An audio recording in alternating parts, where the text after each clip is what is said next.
ladies and gentlemen. I'm honored to be here, and everyone, please listen carefully to my speech.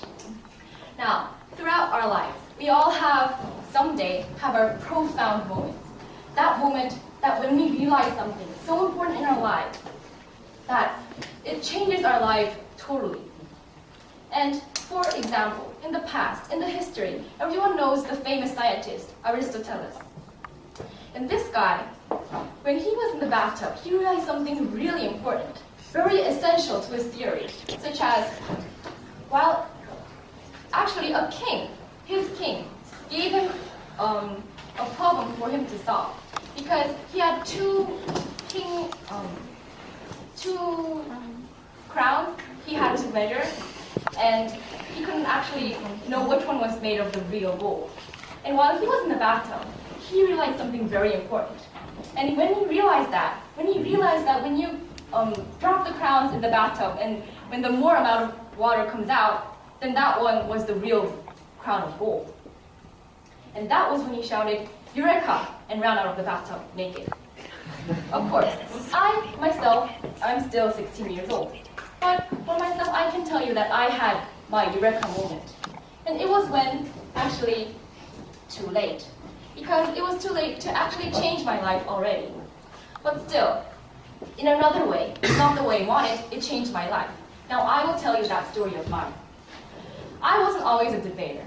I wasn't actually in any relationship with the talking or the talking areas, but actually more related to science.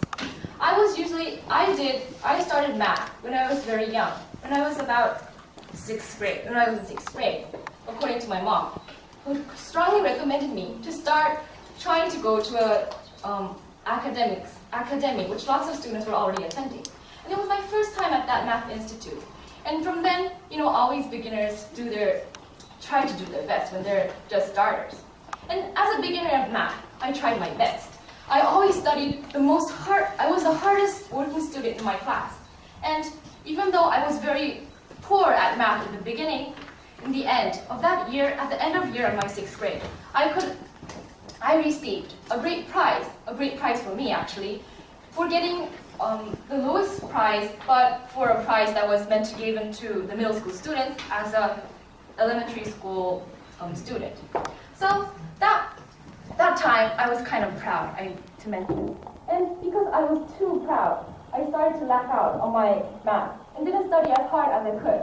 And my math teachers and my parents endlessly told me that you should really study much more harder. And at that time, to say the truth, I really didn't know the meaning of it.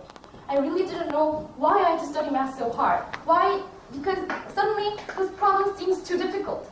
And furthermore, the teacher was always hitting us when we didn't get the problems right. And now I was no longer a beginner, but a proud, in her own mind, a proud math, somebody. I saw myself as somebody who did math very well, who was already in the tops.